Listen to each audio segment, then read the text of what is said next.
الحمد لله نحمده ونستعينه ونستغفره ونعوذ بالله من شرور أنفسنا ومن سيئات أعمالنا. من يهده الله فلا مضل له ومن يضلل فلا هادي له، وأشهد أن لا إله إلا الله وحده لا شريك له، وأشهد أن محمدا عبده ورسوله. أما بعد، فإن خير الحديث كتاب الله، وخير الهدي هدي محمد صلى الله عليه وسلم، وشر الأمور محدثاتها، وكل محدثة بدعة، وكل بدعة ضلالة، وكل ضلالة في النار. فأعوذ بالله السميع العليم من الشيطان الرجيم. بسم الله الرحمن الرحيم. قل إن كنتم تحبون الله فاتبعوني يحببكم الله ويغفر لكم ذنوبكم واللہ غفور الرحیم.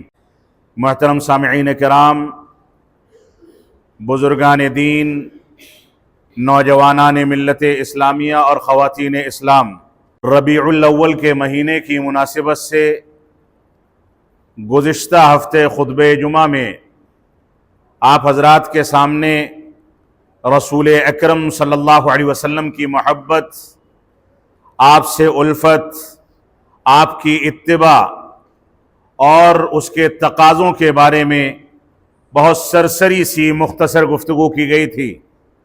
رسول اکرم صلی اللہ علیہ وسلم کی زندگی، آپ کے اسوے، آپ کے طریقے، آپ کے دن و رات کے معمولات، آپ کی سیرت اور آپ کی زندگی میں جو بھی گوشے ہیں، اس پر اگر پوری زندگی گزار دی جائے تو اس کا تھوڑا سا بھی حق ادا نہیں کیا جا سکتا.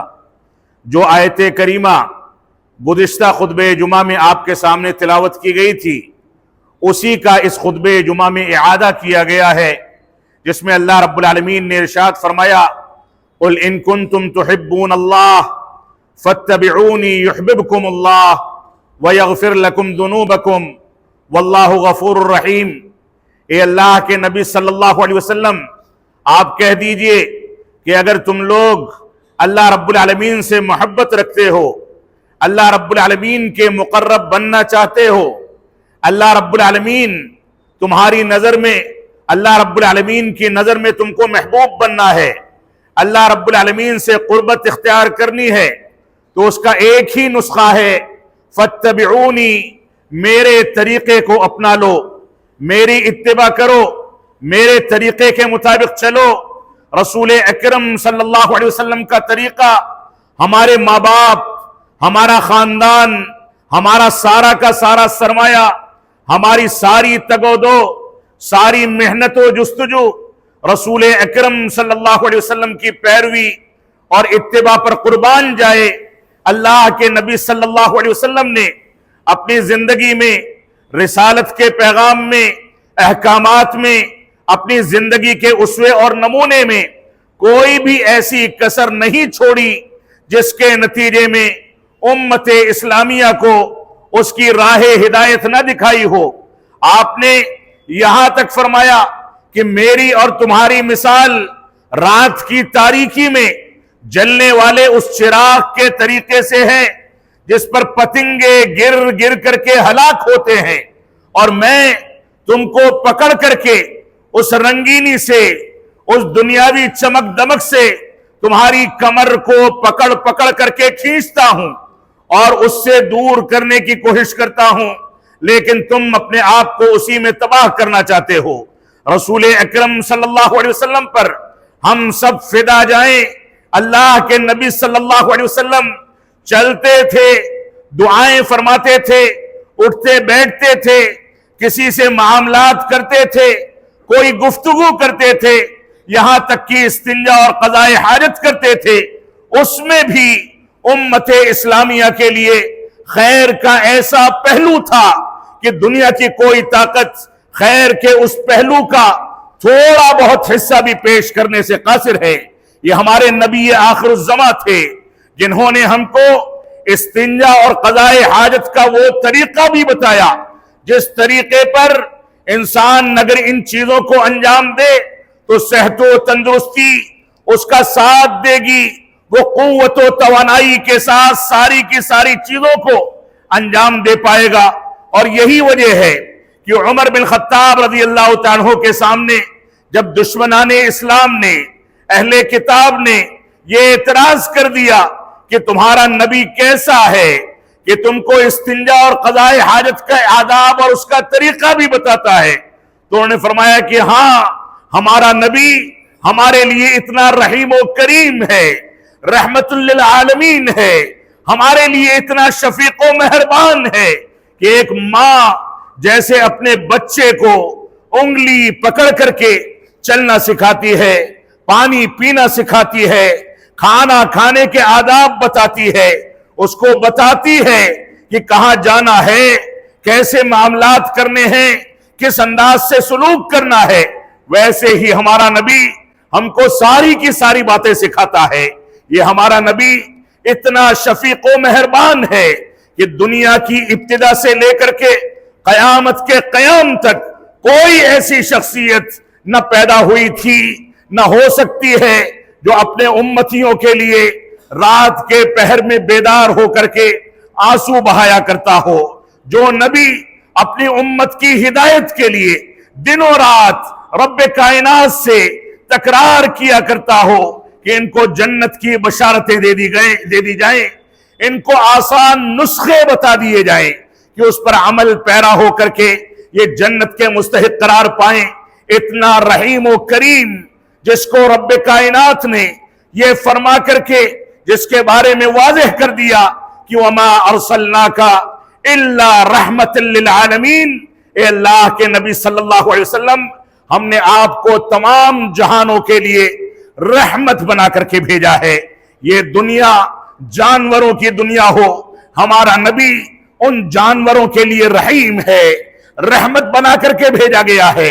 یہ دنیا جنگلات کی اور جمادات کی دنیا ہو، ہمارے نبی کو ان کے لیے بھی رحمت للعالمین بنا کر کے بھیجا گیا۔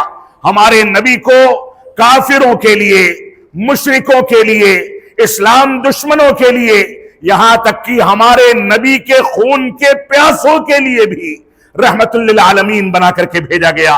وہ نبی جب کافروں سے سامنا کرتا تھا تو ان کی ہدایت کی فکر کرتا تھا، اس بات کی پرواہ نہیں کرتا کہ انہی اہل کتاب نے، انہی کافروں نے اس کے کھانے میں زہر ملا دیا، اس کے اوپر جادو ٹونا کیا، اس کو نقصان پہنچانے کی کوشش کی، اس کے اوپر پتھر گرا دیا۔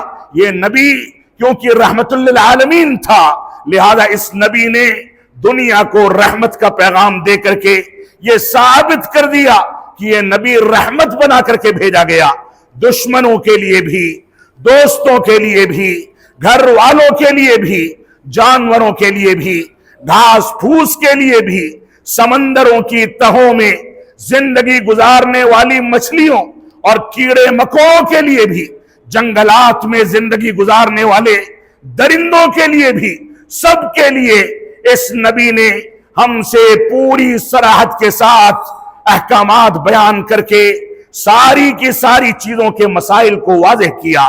تو اس نبی کی محبت پر کون سا ایسا مسلمان ہے جو قربان نہ ہو جائے؟ لیکن اس محبت کا پیمانہ کیا ہے؟ اس محبت کو کون سے ایڈیم میں سمجھا جانا چاہیے؟ یہ پیمانہ، یہ طریقہ، یہ ضابطہ صحابہ کرام کی زندگی سے ہم کو ملتا ہے۔ وہ صحابہ کرام جن میں چند صحابہ ایسے تھے جو نبی آخر الزماں کی وفات کے وقت اس دنیا سے رخصت ہونے کے پہلے آپ کے حجرے میں آپ کی مبارک چارپائی کے چاروں جانب اس کو گھیر کر کے کھڑے تھے، زار و قطار آنسو بہ رہے تھے۔ نبی آخر الزماں کا یہ عالم تھا کہ مصلی پر لانے کے لیے دو دو تین تین صحابہ کرام کندھا دیتے تھے۔ کمزوری کا یہ عالم تھا کہ بیٹھ کر کے امامت فرماتے تھے۔ کمزوری کا یہ عالم تھا۔ بن ابو بکر رضی اللہ تعالیٰ عنہ آپ کے حجرے میں داخل ہوئے، تر و تازہ مسواک آپ کے ہاتھ میں دیکھ کر کے ایک بار ان کو دیکھتے ہیں، ایک بار اپنی چہیتی بیوی عائشہ صدیقہ کو دیکھتے ہیں۔ اشارہ ہے کہ میں یہ مسواک کرنا چاہتا ہوں۔ ان سے لیا، عائشہ صدیقہ رضی اللہ تعالیٰ عنہ نے اس کو چبایا، چبا کر کے آپ کے مبارک منہ کے اندر داخل کیا۔ یہ عالم تھا کمزوری کا، یہ عالم تھا لاچاری کا، بولنے کی طاقت نہیں تھی۔ اسی عالم میں آپ کو جوش آتا ہے، جذبہ پیدا ہوتا ہے۔ کیا فرماتے ہیں؟ فرماتے ہیں لعنت اللہ علی الیہود والنصارى، لعنت ہے یہودیوں پر، لعنت ہے نصرانیوں پر، اتخذوا قبور انبیائہم مساجد، انہوں نے اپنے انبیاء کی مسجد، اپنے انبیاء کی قبروں کو سجدگاہ بنا لیا۔ آج مسلمان کیا اس عمل سے توبہ کر کے برات کا اعلان کر سکا ہے؟ آپ مزارات کا جائزہ لے لیں، مزاروں پر ہونے والے اعمال کا جائزہ لے لیں۔ عید میلاد النبی کے موقع سے صرف پورے سال کی ایک تاریخ میں جو تاریخ متفقہ طور پر رسول اکرم صلی اللہ علیہ وسلم کی ولادت کی نہیں بلکہ وفات کی تاریخ ہے، اس ایک تاریخ میں محبت کا دم بھرنے والے خود اس وصیت کی سب سے زیادہ مخالفت کرتے ہیں۔ وہ خود قبر پرستی کرتے ہیں، قبروں پر چادریں چڑھاتے ہیں، قبروں کو پکا کرتے ہیں، قبروں پر چونا گچ کرتے ہیں، قبروں پر تلاوت کا اہتمام کرتے ہیں، قبر والوں سے منتیں مانگتے ہیں، قبر والوں سے دعائیں کرتے ہیں۔ آپ بتائیں کہ اسلام کے کون سے ضابطے اور کون سی دلیل کے تحت ان چیزوں کا جواز تلاش کیا جاتا ہے؟ یہ تو ہمارے نبی کی محبت کا تقاضا ہے کہ نبی غرغرے کے عالم میں ہے۔ عائشہ صدیقہ رضی اللہ تعالیٰ نے اپنے مبارک ران پر اس کا سر رکھ رکھا ہے، اگر وہ بیٹھنا چاہتا ہے تو اس کو سہارا دینا پڑتا ہے، وہ بیٹھنا چاہتا ہے تو عائشہ صدیقہ رضی اللہ تعالیٰ کی پیٹھ کا سہارا لے کر کے بیٹھتا ہے۔ اس عالم میں، اس تکلیف میں، اس لاچاری میں، اس بے چینی میں اگر اس کی زبان مبارک پر کوئی کلمہ آیا تو یہی آیا کہ لعنت ہے یہود و نصارہ پر کہ انہوں نے اپنے انبیاء کی قبروں کو سجدگاہ بنا لیا۔ آج مسلمان اس عمل کا جائزہ لے، مسلمان اپنی توحید کا جائزہ لے، مسلمان دیکھے کہ وہ کون سی توحید کی کون سی تعبیر پیش کرتا ہے۔ مسلمانوں نے توحید کے مفہوم کو تباہ کر کے رکھ دیا، توحید کے معانی، اس کے شرائط، اس کے ارکان کو مسلمانوں نے نیست و نابود کر کے رکھ دیا۔ آج ضرورت ہے کہ مسلمان متخلف کہلائے، پچھڑا ہوا کہلائے، دنیا میں کچھ کر سکے نہ کر سکے لیکن وہ پیچھے پلٹے رسول اکرم صلی اللہ علیہ وسلم کے عہد مبارک میں پہنچ کر کے احادیث صحیحہ اور صحابہ کرام کے وطیرے میں اپنے دین کو تلاش کرے۔ اگر یہ پیچھے ہٹنا ہم کو ائمہ کی زندگی تک روک دیتا ہے، ہم ان کی تقلید پر اپنے آپ کو مجبور یا آمادہ کر کے وہی رک جاتے ہیں تو یہ بھی گمراہی ہے، اور صحابہ کرام اور سلف صالحین کے علاوہ کسی کے اسوے پر ہم توقف کرتے ہیں تو یہ بھی گمراہی ہے۔ لہذا نجات اسی میں ہے کہ ہم دین کو اس کے اصل مصادر سے تلاش کر کے اس کے مطابق زندگی گزاریں۔ تو یہ عید میلاد النبی جس کا واویلا آنے والے سوموار کو جو وفات النبی کا دن ہے اس دن کھڑا ہونے والا ہے، اس کی حقیقت کیا ہے میں اس تفصیل میں بہت زیادہ نہیں جانا چاہتا، اس کی تفاصیل پہلے آ چکی ہیں، لیکن ہم کو اس بات کو سمجھنا چاہیے کہ مروجہ جشن عیدان میلاد النبی، یہ جو مروجہ چیزیں اختیار کی جاتی ہیں اس کو انجام دینے والے نہ ہمارے نبی تھے، نہ صحابہ کرام تھے، نہ خلفائے راشدین تھے، نہ ائمہ اربعہ تھے، نہ محدثین کرام تھے۔ خیر القرون پورا کا پورا گزر گیا جس کو ذری دور کہا گیا، ہدایت یافتہ دور کہا گیا۔ ایک بھی صحابی رسول نے، ایک بھی تابعی رسول نے، ایک بھی تبع تابعی نے، ایک بھی محدث نے، ایک بھی فقیہ نے کبھی بھی اس چیز کا تصور بھی اپنے دل و دماغ میں پیدا نہیں کیا۔ یہ دور شروع ہوا فاطمی شیعوں کے دور سے۔ یہ فاطمی شیعہ کون لوگ تھے؟ جو اسلام کا انکار کرتے تھے۔ یہ فاطمی شیعہ کون لوگ تھے جو اسلام کا استہزاء کرتے تھے؟ ان کی مجلسوں میں ناچ گانا ہوا کرتا تھا، نشہ کیا جاتا تھا، لڑکیاں ناچا کرتی تھی۔ ان کی جاری کردہ اس طریقے کو ہم نے آج میلاد النبی کے نام سے دین کا حصہ بنا لیا۔ آپ فاطمیوں کے بارے میں دیکھیں، فاطمی خلفاء سال بھر میں کئی عیدیں منایا کرتے تھے، جس کا تذکرہ البدایہ والنہایہ کے اندر امام ابن کثیر رحمت اللہ علیہ نے کر رکھا ہے۔ سال کے اختتام پر عید منائی جاتی تھی، سال کی ابتدا پر عید منائی جاتی تھی، عید میلاد ہوتی تھی، اور میلاد علی، میلاد فاطمہ، میلاد حسن و حسین، اور نہ جانے کون کون سی میلادیں ان لوگوں کے دور میں ایجاد ہوئیں۔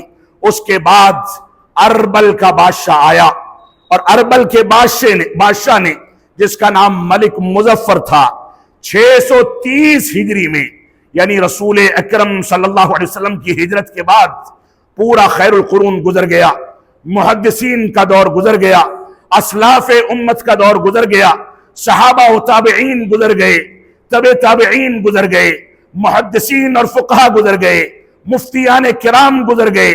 630 ہجری میں آ کر کے تقریباً 630 سال کے بعد اس نے عید میلاد کی ابتدا کی، اور اس کے بارے میں اس دور کے علماء لکھتے ہیں کہ یہ ملک مظفر ایک عیاش شخص تھا، لڑکی باز تھا، شراب پیتا تھا، غلط انداز کے ناچ گانے کرتا تھا، اس نے عیاشی کے اڈے کھول رکھے تھے۔ اور فاطمیوں کے بارے میں آپ شیخ الاسلام علامہ ابن تیمیہ رحمت اللہ علیہ کی فتاوی ابن تیمیہ کی ایک عبارت سن لیں، اس کا خلاصہ بیان کر دوں۔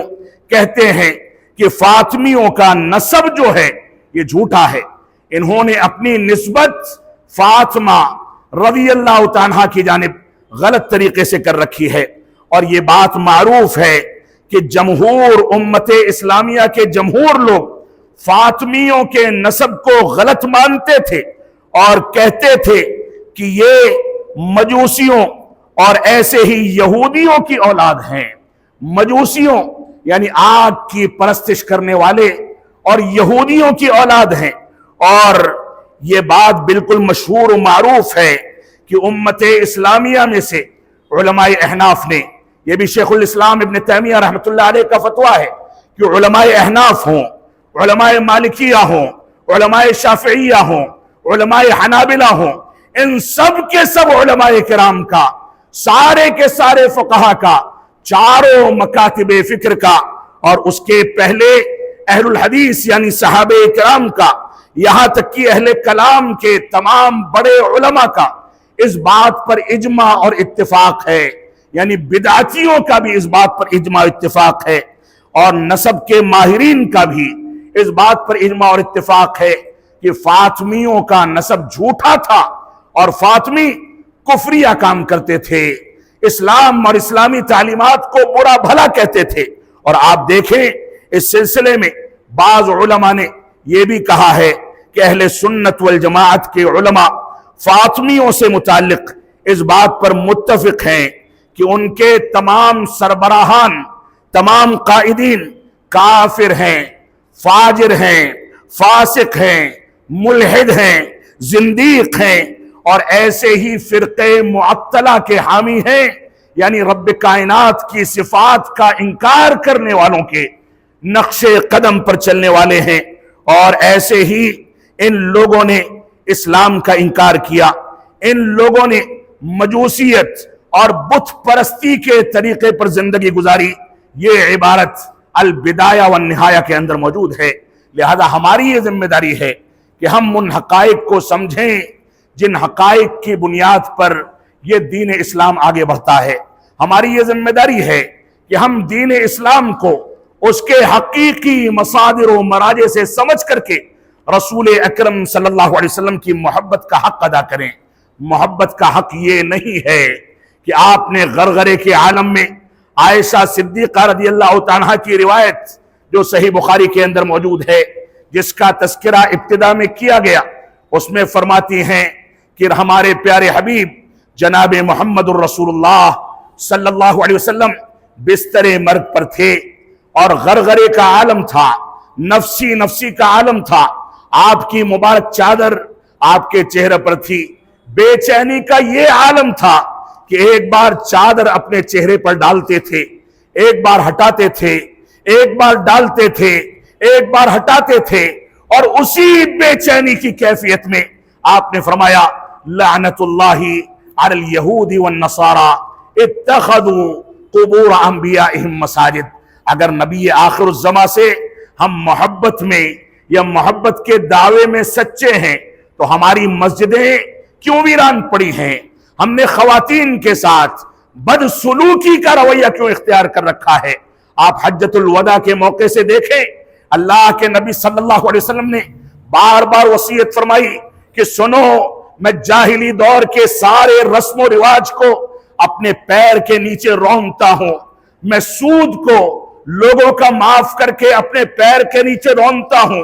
اے لوگوں سنو، اتقوا اللہ فی النساء، اتقوا اللہ فی النساء، اتقوا اللہ فی النساء۔ عورتوں کے بارے میں اللہ رب العالمین سے ڈرو، عورتوں کے بارے میں اللہ رب العالمین سے ڈرو، عورتوں کے بارے میں اللہ رب العالمین سے ڈرو۔ اللہ کے نبی صلی اللہ علیہ وسلم نے اسی موقع سے وصیت فرمائی، فرمایا الصلاۃ الصلاۃ وما ملکت ایمانکم۔ اے مسلمانوں سن لو، نماز قائم کرنا، نماز کی پابندی کرنا، نماز کی پابندی کرنا، اور جو تمہارے خادم اور غلام ہیں ان کے ساتھ بدسلوکی نہ کرنا۔ آج مسلمان اگر محبت رسول کا دعویٰ کرتا ہے تو وہ اپنا جائزہ لے لے کہ خواتین کے ساتھ اس کا کردار کیا ہے، غلاموں کے ساتھ، خادموں کے ساتھ اس کا کردار کیا ہے، مسجدوں کے حقوق کے بارے میں وہ کتنا بیدار ہے۔ اگر مسلمان اس بات کا دعوے دار ہے کہ وہ نبی سے محبت کرتا ہے تو اس کو حجۃ الوداع کے موقع سے فرمائی گئی ساری وصیتوں کو سامنے رکھ کر کے اپنا جائزہ لینا ہوگا۔ جس کو رسول اکرم صلی اللہ علیہ وسلم نے خاص کیفیت میں بیان فرمایا تھا، جس کے بارے میں عمر بن خطاب رضی اللہ تعالیٰ عنہ سے یہودیوں نے کہا کہ الیوم اکملت لکم دینکم واتممت علیکم نعمتی ورضیت لکم الاسلام دینا۔ یہ آیت کریمہ جو 9 ذی الحجہ کو یوم عرفہ میں عرفات کے میدان میں تمہارے نبی پر دین کی تکمیل کرتے ہوئے نازل ہوئی، اگر یہ ہمارے دین میں، ہمارے مذہب میں نازل ہوتی تو اس کے نزول کے دن کو ہم عید کا دن منا لیتے۔ تو عمر بن خطاب رضی اللہ عنہ نے فرمایا کہ ہاں ہم کو یاد ہے، عید ہماری یہ ہے کہ ہم اپنے نبی کے پیغام کو یاد رکھیں۔ ہاں ہم کو یاد ہے کہ ہمارے نبی اونٹنی پر سوار ہو کر کے مسلمانوں کو کیسے مخاطب کر رہے تھے۔ ہاں ہم کو یاد ہے کہ اونٹنی جغالی کیسے کر رہی تھی۔ ہاں ہم کو یاد ہے کہ اس کی کمان کس نے تھام رکھی تھی، اس کے منہ سے جو جھاگ گرتا تھا وہ کہاں گرتا تھا۔ ہاں ہم کو یاد ہے کہ صحابہ کرام کو کون سی کیفیت میں ان چیزوں کو سننے کا موقع ملا تھا۔ صحابہ کرام بل بلا اٹھے تھے اور فرماتے تھے کہ گویا یہ آپ کی آخری وصیت ہے، آپ اس دنیا سے رخصت ہونے والے ہیں۔ صحابہ کرام کے سروں پر گویا پرندے بیٹھے ہوئے تھے کہ اگر ہلیں گے تو وہ اڑ جائیں گے۔ آج مسلمانوں کو اپنے دین کی طرف رجوع کرنے کی ضرورت ہے۔ یہ جذباتی محبت، یہ محبت کا غلط پیمانہ، یہ ہمارے آخرت میں کام آنے والا نہیں ہے۔ ہماری ذمہ داری ہے کہ ہم نبی کی تعلیمات پر چلیں، اور اسی کے بارے میں امام شافعی رحمۃ اللہ علیہ نے فرمایا تھا لو کان حبک صادقا لأطعته ان المحب لمن يحب مطیع۔ اگر تمہاری محبت سچی ہوتی تو تم اس کی اطاعت کرتے، کیونکہ محبت کرنے والا اپنے محبوب کی اطاعت کرتا ہے، اس کی نافرمانی نہیں کرتا۔ ہماری ذمہ داری ہے کہ ہم رسول اکرم صلی اللہ علیہ وسلم کے طریقے پر چلیں۔ آج ہمارے معاشرے میں، ہندوستان ہی میں نہیں پوری دنیا میں، اوقاف کے مسئلے کو لے کر کے دستخط کی یا ای میل کرنے کی جو مہم چل پڑی ہے، جس میں 50 لاکھ لوگوں کی تعداد مکمل کرنا ٹارگٹ تھا، لیکن وہ تعداد 2 کروڑ تک پہنچ رہی ہے۔ میں اس کی قدر کرتا ہوں۔ مسلمانوں کے ان جذبات کی قدر کی جانی چاہیے۔ اپنے املاک کے تحفظات کا ہم کو پورا حق حاصل ہے۔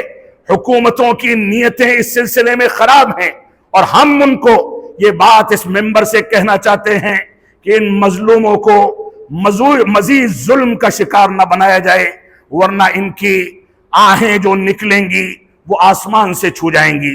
لیکن یہاں پر میں ایک سوال کرنا چاہوں گا، اتنی تیزی کے ساتھ آپ نے میل کیے، کیا آپ نے اسی موقع سے اس بات پر توجہ دی کہ ماضی میں اسی اوقاف کے مسلمان ذمہ داروں نے اوقاف کے ساتھ کس انداز سے ناروا سلوک کر کے اپنے پیٹ کی آگ کو بھرنے کے علاوہ کوئی کام نہیں کیا؟ ہمارے بزرگوں نے ماضی میں مسلمانوں میں سے ذمہ داران نے مسجدیں تک بیچ ڈالی ہیں جو اوقاف کے تحت آتی ہیں، اس کا خمیازہ ہے جو ہم بھگت رہے ہیں۔ ہماری ذمہ داری ہے کہ ہم اس پر بھی نظر ثانی کریں، اور ساتھ ہی یہ جذبات بھی پیدا ہوں کہ انہی جذبات کے طریقے سے جو جذبات ہم نے قانونی چارہ جوئی کے لیے یہاں اختیار کیے ہیں، یہی جذبات ہمارے گھروں میں پیدا ہوں۔ ہم بچوں کو جگا کر کے مسجدوں کو آباد کریں، ہم حرام کو ترک کریں، حلال پر اکتفا کریں، جھوٹ بولنے سے توبہ کریں، گالی گلوچ سے توبہ کریں، نبی آخر الزماں کی جانب رجوع کریں، دین اسلام کی جانب رجوع کریں۔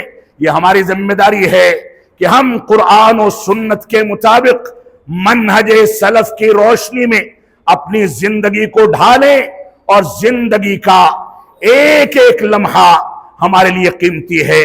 کس کی کب صبح ہوتی ہے، کب شام ہوتی ہے، کوئی ضمانت نہیں دے سکتا۔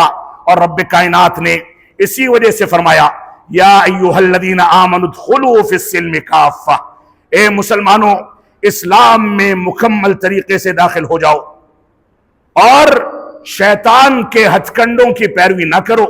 آج کے دور میں اگر خود مسلمانوں کا جائزہ لیا جائے تو اسلام میں داخل ہونے کی ذمہ داریاں مسلمانوں نے کتنی نبھائی ہیں۔ ہم میں کے بے شمار مسلمان ہیں جو صحابہ کرام کو گالیاں دیتے ہیں، صحابہ کرام کی توہین و تنقیص کرتے ہیں۔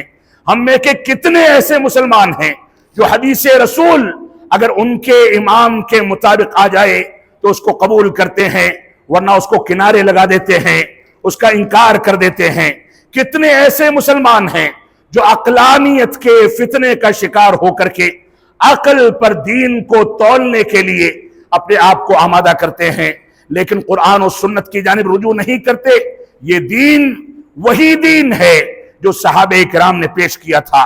یہ کلمہ وہی کلمہ ہے جس کلمے کی شرح و تفسیر میں صحابہ کرام نے توحید کا پیغام دیا تھا۔ لا الہ الا اللہ کا معنی لا معبود بحق الا اللہ بتایا تھا، لا حاکم الا اللہ نہیں بتایا تھا، لا غالب الا اللہ نہیں بتایا تھا۔ لہذا ہماری ذمہ داری ہے کہ اسلام کی بنیادوں میں تحریفات سے اپنے آپ کو بچائیں، قرآن و سنت کی جانب رجوع کریں، اور بالخصوص اقلیت کے فرد ہونے کی حیثیت سے اپنے وطن عزیز میں اغیار کے حقوق پر توجہ دیں، غیر مسلموں کے حقوق پر توجہ دیں۔ یہ ساری کی ساری گائیڈ لائن قرآن و سنت کے اندر موجود ہے۔ میثاق مدینہ کا پورا دستور قرآن و سنت کے اندر موجود ہے کہ اللہ کے نبی صلی اللہ علیہ وسلم نے اپنے دشمنوں سے کیسے عہد و پیمان کیا، اسلام دشمنوں کے ساتھ کون سا رویہ اختیار کیا۔ آپ ہر جگہ آنکھ نکال کر کے گفتگو کریں گے تو معاملات خراب ہوں گے، بننے کے بجائے بگڑیں گے۔ ڈائلاگ کا راستہ کھولا جائے، لوگوں سے بات چیت کی جائے، حقوق ادا کیے جائیں، یہ بھی سیرت رسول کا ایک بنیادی پہلو ہے اور محبت رسول کا ایک بنیادی تقاضا ہے۔ رب کائنات ہم کو ان باتوں کی توفیق عطا فرمائے۔ ہم جب تک جئیں تب تک اسلام پر جئیں، جب ہمارا خاتمہ ہو تو ایمان پر ہو۔ بارک اللہ لنا ولکم فی القرآن المجید ونفعنی وإیاکم بالآیات والذکر الحمید انہ تعالی جواد کریم ملک بر الرؤوف الرحیم۔